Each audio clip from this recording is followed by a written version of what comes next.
네, 이제 14장으로 들어가겠습니다. 우리 14장 1절부터 14절까지의 내용인데요.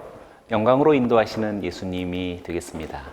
질문 19번과 20번에 보면 예수님을 믿음으로 얻게 되어지는 유익으로서 예수님이 마련해 놓으신 거처가 그들의 근심을 어떻게 해소시켜 줄 수 있는가라고 질문을 묻고 있는데, 요한복음 14장 1절부터의 말씀은 너무나도 감동적인 말씀이시죠. 예수님께서 우리들을 위한 거처를 예비하신다라는 그런 가슴 뭉클한 그런 본문이 되겠습니다. 그런데 이렇게 예수님께서 세족식과 또 그 장면 속에서 제자의 배반과 함께 자꾸 자신이 떠난다라는 그런 말씀들로 인하여서 제자들은 굉장히 근심과 두려움에 이렇게 가득했을 것입니다. 그랬을 때 예수님께서는 믿음으로 얻게 되어지는 유익으로서 예수님이 마련해 놓으신 거처가 있다라는 것이 바로 그 근심을 해소시켜 줄 수 있는 그런 어떤 근거가 될 수 있다라는 것이죠. 2절과 3절 말씀을 보면 여기에서 어떻게 그 근심을 해소시켜 줄 수 있는지를 우리가 찾아볼 수가 있겠는데요. 한번 잘 보면 아버지의 집에 거할 곳이 있다. 또 거처를 예비한다. 또 거처를 예비하면 나 있는 곳에 너희도 있게 할 것이다 라고 하는 제자들을 안심시킬 수 있을 만한 그런 분명한 말씀을 주셨는데, 여기서 아버지의 집, 또 거할 곳, 또 거처와 나 있는 곳이라고 하는 그런 특별한 표현들을 통해서 제자들에게 안심을 주려 하는 것 같습니다. 그렇다면 지금 여기에서 말하는 이곳은 어디를 말하는 것일까요? 분명히 교재에서도 말하는 것처럼 천국이라고 할 수 있겠고, 또 하늘에 있는 영원한 안식처라고 말할 수 있겠죠. 그리고 이 교재도 이렇게, 우리 교재도 우리가 이렇게 답을 달고 있다는 사실을 보게 됩니다. 그러나 그냥 이렇게 천국과 하나님의 하늘에 있는 영원한 안식처로서만 이해하기는 조금 우리가 더 생각해 볼 필요가 있는 것은, 지금 이 구절 속에서 내가 그 거처를 예비하러 간다, 그 거처를 또 예비하러 다시 온다, 예비하게 되면 다시 온다 라고 하는 예수님의 이 표현 속에 거처를 예비한다라는 것이 천국과 하나님의 영원한 안식처에 아직 부족함이 있다라는 얘기인가로 들려지지 않나요? 네, 거처를 예비한다, 거처가 아직 준비가 안 되었다라는 것인가? 라고 말한다면, 우리가 지금 이 예비하다라는 표현들을 통해서 지금 여기 아버지의 집 거할 곳, 또 거처와 나 있는 곳이라고 하는 이런 표현들은 단지 내세적 저 하나님의 나라, 저 미래에 있는 또 초월적 세계 속에 이렇게 분리되어져 있는 어떤 내세적 세계만은 아니라고 말할 수 있겠습니다. 그것을 포함하는 것이겠죠. 그래서 우리는 이미 요한복음이 처음 시작했을 때 요한복음의 특성 속에서 우리가 그걸 발견할 수 있었는데요. 요한복음은 공교롭게 예수님의 순환 장면의 하나인 성전 성화 사건을 요한복음 2장으로 끌어왔었죠. 요한복음 첫 시작할 때 그 표제장이라고 말할 수 있는 그 요한복음 2장에서 바로 성전 정화 사건을 통해 예수님의 몸이 곧 성전이다라는 사실을 일깨워 주셨죠. 예수님의 몸이 성전이다라는 그 성전은 뭔가요? 그것은 땅에 있는 하나님의 집이라고 말할 수 있겠지요. 바로 하나님의 집입니다. 그러니까 예수님의 몸에서 하나님을 만날 수 있는 그런 신비가 있는 거죠. 그러니 요한복음 처음부터 사실 아버지의 집이라는 개념을 단지 어떤 미래적인 저 시간 너머 속으로 이렇게 밀어두지 않았고요. 또 우리가 저 천국이라고 하는 어떤 초월적 세계 속으로만 이렇게 우리가 분리시키지 않았고, 오히려 그것을 끌어온 거죠. 그 아버지의 집이 저 멀리에 있는 어떤 초월적 세계가 아니라 지금 보고 있는 지금 자신의 몸이라는 사실을 우리들에게 알게 해줬다라는 것은 요한복음을 해석해야 되는 굉장히 중요한 기준들이었다라고 말할 수 있겠습니다. 그래서 저는 지금 성전 정화 사건 속에 지금 이런 표현이 있었는데요. 요한복음 2장 21절과 22절을 보죠. 빨갛게 되어져 있는데, 예수는 성전낸 자기 육체를 가리켜 말씀하신 것이라 죽은 자 가운데서 살아나신 후에야 이 말씀을 알고 깨닫고 기억하고 믿었다라고 말할 수 있지요. 그러니 지금 예수님의 성전 사건 속에서 이 신비로운 예수님의 말씀을 이해하고 결국 예수님의 몸이, 죽었다 살아난 몸이 그 하나님의 성전이 되었다라는 사실은, 예수님의 새 성전은 성령의 임재로 이루어지는 그런 새로운 거처를 말하는 것이다 라고 할 수 있겠죠. 이 새로운 거처는 미래 속에 갇혀 있지 않고요. 현재 속에서 현존하는 거처라고 말할 수 있는 거죠. 그러니 요한복음이 실현된 종말 론과 같은 아주 특별한 그런 영성을 우리들에게 부여하고 있는 것이라고 말할 수 있는 거겠습니다.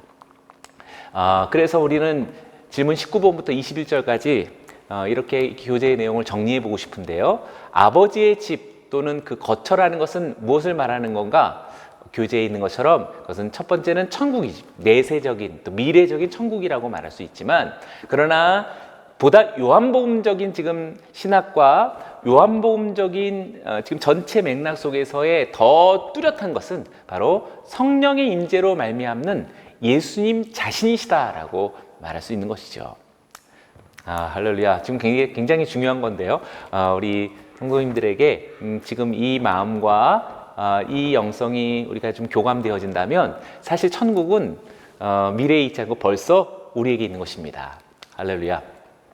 자, 또 정리해보면, 그러면 지금 내가 다시 와서 너희를 나 있는 곳에 데려갈 것이다 라고 하는, 여기서 내가 다시 와서 라고 하는 것은 언제일까요? 이 교재가 말하는 것처럼 분명히 예수 그리스도의 재림입니다. 그것도 역시 미래적이죠. 미래적 종말입니다. 그러나 예수 그리스도의 재림만이 아니라 그것은 궁극적인 것이고, 현재적인 요한복음의 지금의 언어는 이제 곧 설명하게 되어질 보혜사 성령님을 통하여서 믿는 자들에게서의 임하는 임재다라고 말할 수 있는 것이죠.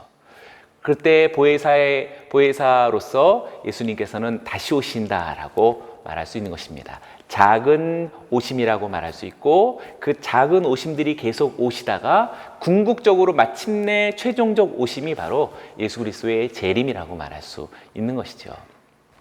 네, 이렇게 우리가 정리해 볼 수 있겠고요. 자, 그래서 지금 이와 같은 우리의 사고와 이와 같은 우리들의 어떤 영적인 판단은 질문 24번 속에서 말하는 예수님의 예수님께서 말씀하시는 하나님의 구체적 현현들이 있었는데요. 예수님과 하나님께서 어떻게 공존과 하나 되어짐을 이루는지 그 현현을 우리가 지금 확인해 보만 한다라도 천국이나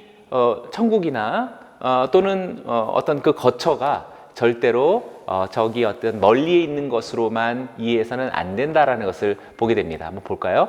14장 7절인데 너희가 나를 알았더라면 내 아버지도 알았으리로다 라고, 벌써 지금 지상에 계시는 예수님을 보는 것만으로도, 아는 것만으로도 아버지를 아는 것이라고 이렇게 말하고 있는 것이죠. 또 우리가 9절 속에서 보면 나를 본 자는 아버지를 보았다라고 그렇게 말하고 있습니다. 나를 지금 현재 보는 자는 아버지를, 초월의 세계 속에 계시는 성부를 본 것이다라고 말할 수 있는 것이죠. 자, 또 10절 속에서도 이렇게 말합니다. 내가 아버지 안에 거하고 아버지는 내 안에 계신 것을 내가 믿지 아니하느냐라고 말하고 있고, 아버지께서 내 안에 계셔서 그의 일을 하는 것이다 라고 말하고 있습니다. 자, 이와 같이 지금 이 세 구절 속에서만 보더라도 하나님 성부의 어떤 그 현현이 예수 그리스도를 통해서 벌써 나타나고 있는 것이잖아요. 그러니까 아버지의 집이라든지 아버지의 거처라든지 나 있는 곳이라는 그런 표현들은 이런 어떤 예수 그리스도의 어떤 재림 이후에나 만나게 되어질 미래적인 또 내세적인 것에만 한정짓기는 조금 요한복음적인 이해가 아니라고 말할 수 있겠습니다. 자, 이런 우리가 영성을 갖는다면 비로소 질문 26번에서 말하는 것처럼 예수님은 믿는 자들에게 정말 이렇게 좀 예수님 너무 심한 과장법을 쓰신 건 아닌가? 예수님을 믿는 자는 예수님보다 더 큰 일을 할 수 있다라고 말씀하셨는데, 일단은 이제 과장법처럼 들려지죠. 그러나 절대로 과장법이 아니겠죠. 예수님께 허튼 말씀하시는 분이 아니시죠. 12절을 한번 볼까요? 제가 읽어봅니다. 내가 진실로 진실로 너희에게 이르노니 나를 믿는 자는 내가 하는 일을 그도 할 것이요 또한 그보다 큰 일도 하리니 이는 내가 아버지께로 감이라 라고 말하고 있습니다. 그보다 더 큰 일을 할 것이다 라고 말씀하시면서 분명히 더 큰 일을 할 수 있다라고 이야기하죠. 그 이유는 내가 아버지께로 가기 때문이다라고 말씀하셨던 이유입니다. 자, 어떻게 큰 일을 할 수 있는 건가요? 예수님께서 아버지께로 가셨기 때문에, 아버지께로 가신다라는 것은 무엇을 의미하는 것일까요? 부활 승천이신가? 네. 그 말은 성령의 오심과 동일시되는 것이라고 말할 수 있지요. 그러니 보혜사가 오심으로 인해서 지금 지상에서에 계셨던 예수님의 일보다 더 큰 일을 할 수 있다라고 말씀하신 것입니다. 자, 그렇다면 이렇게 설명할 수 있겠는데요. 예수님의 부활이 주는 영적 의미의 현실화입니다. 그러니까 예수님의 부활하심으로 인하여서 예수님이 말씀하셨던 그 모든 영적 의미들의 현재화, 현실화가 이루어진다라고 한다면 지금 예수님이 말씀하신 것보다 더 큰 일들을 믿는 자로 인해서 수행해낸다라는 것이죠. 뒤에 있는 것처럼 믿는 자들을 통해 예수님의 부활의 생명을 세상에 가져올 수 있는 축복이 시작되었기 때문에 지금 예수님을 믿는 자는 예수님이 하는 일보다 더 큰 일을 할 수 있다라고 말할 수 있겠습니다. 어떤 것으로 가능했다고요? 성령의 오심으로 가능해진 것이라고 말할 수 있는 것입니다. 자, 이렇게 우리가 성령의 오심으로 인하여서 예수님보다 그 믿는 자가 더 큰 일을 할 수 있다라는 이 신비로운 일들과 역사가 어떻게 일어날 수 있을까? 바로 성령님인데, 자, 비로소 이제 여기에서부터 우리는 요한복음에서만 독특하게 등장하는 성령의 다른 이름인 파라클레토스라고 하는 보혜사를 만나게 됩니다. 요한복음 속에는요, 보혜사가 총 4번이 나오는데 보혜사를 언급하고 있는 단락은 5단락이 되어집니다. 그리고 또 요한 1서에서 2장 1절 속에 대언자라고 하는 그런 번역으로서 동일한 파라클레토스가 나오는데요. 공교롭게도 파라클레토스라고 하는 이 보혜사는 요한 문헌, 요한복음과 요한 1서 2장에만 나오고 있다는 것이 독특합니다. 아주 독특하죠. 그런데 더 독특한 것은 이 보혜사라고 하는 단어가 요한복음 전체에 흩어져 있지 않고요. 아까 보았던 고별설교 안에 있다라는 사실을 말해주고 있습니다. 고별설교라는 건 뭡니까? 예수님이 이제 떠나신다라는 거죠. 예수님이 안 계십니다. 떠나신 순간 속에서 예수님이 말씀하시는 예수님의 영이 누구인지를 말하는데 아주 그 독특한 단어를 바꿔서 보혜사라고 사용하고 있는 것입니다. 그러니 우리가 예수님이 떠나갔어도 낙심하거나 초조해하거나 걱정할 이유가 없이 오히려 더 큰 일을 한다라는 것처럼 오히려 더 강력한 예수님께서 부탁하신 사명들을 보혜사 파라클레토스와 함께 수행하는 것이다라고 말할 수 있겠죠. 너무 멋지지 않나요? 우리에게 이렇게 보혜사의 이제 특별한 행동과 또 보혜사의 역사를 우리가 이제부터 잘 관찰해 보았으면 좋겠습니다. 자, 첫 번째 보혜사 구절이 14장 16절과 17절 속에서 나오는데요. 어떤 역할을 하시는 분이신지를 잘 보게 된다면 이렇게 빨간 글자로 좀 더 확연하게 본다면 또 다른 보혜사를 너희에게 줄 것인데 너희와 함께 있을 것이다. 그가 너희와 함께 거하실 것이요 너희 속에 계시겠다라고 이야기합니다.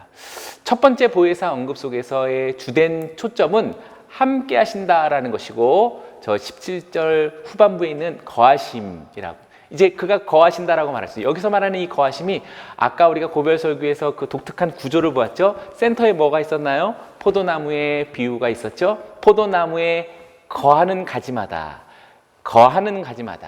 그렇습니다.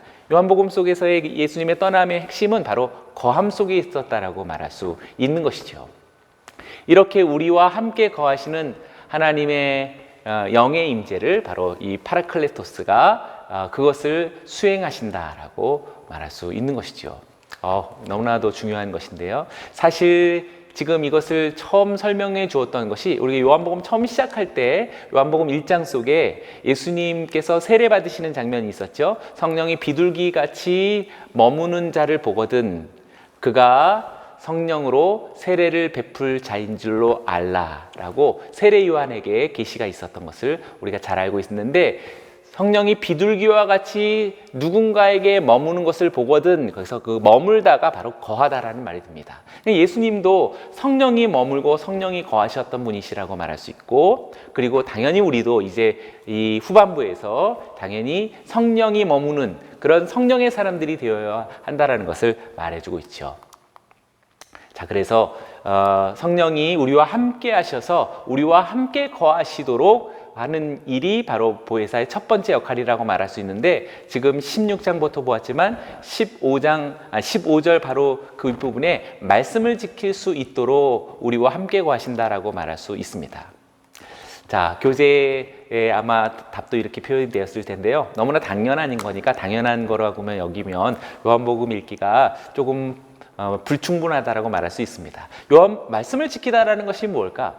이 요한복음적인 언어로 말해보자면 성육신입니다. 그러니까 말씀이 육신이 되어 우리 가운데 거하신 그리스도. 그러니까 우리가 말씀을 지킨다라는 것은 어떤 율법적 또는 또 어떤 계율적 어떤 그런 하나하나를 따져가면서 그걸 꼭 지키는 그런 율법주의적인 지킴이 아니라 말씀이 삶과 육체가 되어버리는 거죠. 우리들의 삶 자체가 되어버리는 것을 이룰 수 있도록 성령이 우리와 함께 거하신다라고 말할 수 있죠. 그러니까 성령은 사실 예수를 그리스도 되게 하시는 분이시다라고 말할 수 있습니다. 그러니까 역사적 예수를 신앙의 그리스도로 만드시는 그 분이 누구시느냐? 바로 성령님이시다라고 말할 수 있죠. 그러니 우리도 역사적인 실존의 우리들의 각 인생을 하나님의 자녀로서 바꿔줄 수 있는 분이 누구냐? 바로 성령님 보혜사라고 말할 수 있죠. 어떻게? 그분이 거하심으로 인해서. 할렐루야. 자, 이렇게 첫 번째 보혜사 구절 뒤에 이어서 예수님이 다시 오실 것이다 라고 말씀하시는데, 그 의미도 우리는 지금 이 보혜사의 의미 속에서 생각해 볼 수 있겠습니다. 18절 속에요. 내가 너희를 고와 같이 버려두지 아니하고 너희에게로 올 것이다 라고 말씀하셨는데요. 여기서 너희에게로 오리라 라고 하는 뭘 의미합니까? 네, 이것도 역시 사실상 재림이라고도 볼 수 있겠지만, 그러나 아까 얘기한 것처럼 지금 전체 맥락은 지금 당장 떠나는 제자들을 떠나는 예수님이 안심시키려는 것인데, 나중에 천국에서 만나라고 하는 그런 안심이라면 죽을 때까지 사실 현재화는 이루어지지 않는 것이죠. 그러니까 예수님의 재림으로만 얘기한다면, 그러니 예수님의 재림도 물론이지만 그러나 그 재림을 궁극적 오심으로 말한다면 벌써 잠시 후에 성령을 통해서 예수님의 십자가 부활 사건 이후 성령을 통해서 오게 되어지는 바로 그 오심이라고 말할 수 있는 것이죠.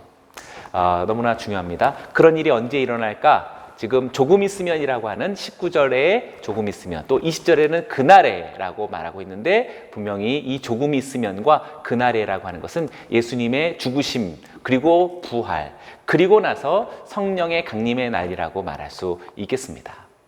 자, 두 번째 보혜사 구절 속에서 성령님의 사역을 우리가 살펴보는데요. 26절입니다. 예수님이 말씀하신 모든 것을 가르치고 예수님께서 말씀하신 모든 것을 생각나게 할 것이다 라는 이 가르치심과 기억나게 하시는 가르침의 사역이며 또 회상의 사역이라고 말할 수가 있죠. 아남네시스라고 하는 중요한 단어인데요. 예수님의 하신 모든 말씀을 가르치고 생각나게 하시는 일이 바로 성령님의 어떤 교사적 역할이다라고 말할 수 있는데, 우리가 말하는 그런 어떤 단순한 그런 가르침과 생각나게 하는 것이 아니라 굉장히 근원적인 새로운 해석학을 제공하시는 그런 성령님이시다라고 말할 수 있는 것입니다. 저와 여러분들이 보혜사 성령님의 인도하심을 따라서 이렇게 모든 것을 다시 볼 수 있는, 모든 것을 다시 해석해낼 수 있는 그런 놀라운 그런 예수님의 말씀에 대한 깨우침, 해석학, 또 예수님의 어떤 말씀에 대한 단순한 재현이 아닌 그 말씀이 우리들의 삶 속에 일체가 되어지는 그런 신비가 보혜사를 통해서 이루어진다라고 말할 수 있겠습니다.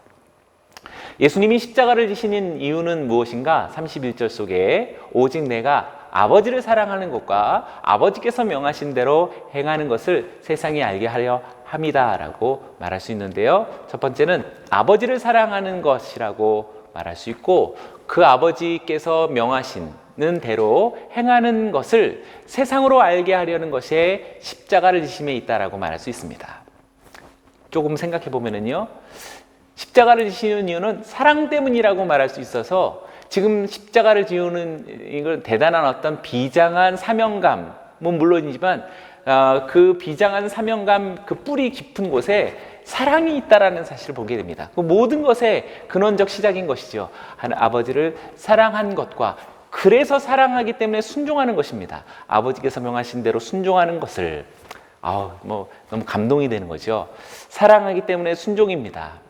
어떤 그 보상이 있어서 순종함이 아니고요. 그리고 어떤 특별한 미래의 어떤 가치를 두고서 순종하는 것이 아니라 이 사랑과 순종은 서로가 이렇게 공속적으로 엮여져 있고 서로 침투하고 있다라고 말할 수 있죠.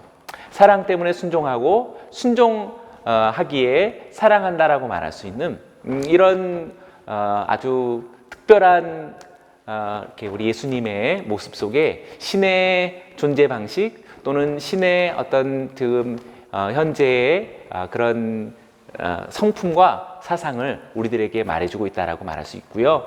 그리고 지금 아버지의 사랑과 아들의 순종이 지금 이런 그 세계 속에만 머물러 있지 않고 세상이 알게 한다. 그러니까 세상으로 들어오는 거죠.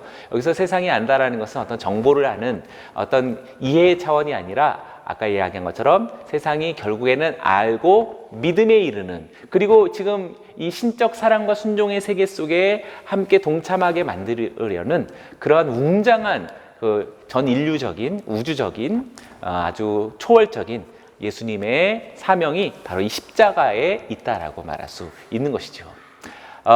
우리 동역자들에게도 이런 십자가의 흥분과 감격이 넘쳐나기를 원합니다. 아버지께서 명하신 것이 무엇입니까? 네, 아버지께서는 분명히 예수님께서는 계명을 아버지께로 받았다라고 말하는데 이 계명은 무엇인가요? 바로 목숨을 버리는 것이다라고 말할 수 있겠습니다.